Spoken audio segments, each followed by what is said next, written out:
Good day mga bossing, no? Meron tayong bagong amplifier na yun na dumating. So ito siya mga boss. Yan.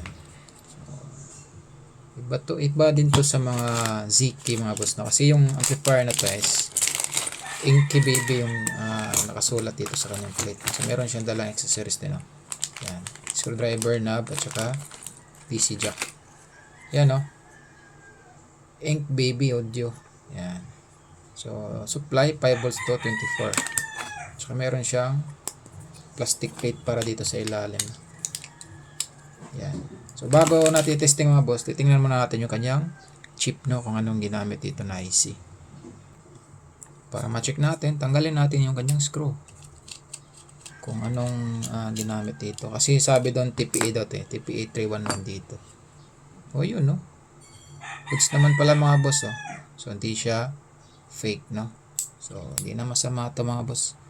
Sa presyo na mga boss, nasa ano lang, 400 plus, no? Yan. So, testingin natin.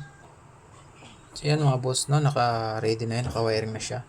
Yan, dalawang speaker, Broadway, yan. Left and right, yung supply, tsaka power on na natin.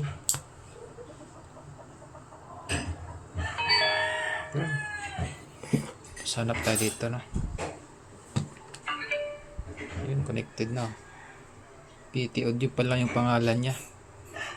Kaya natin. Ayun.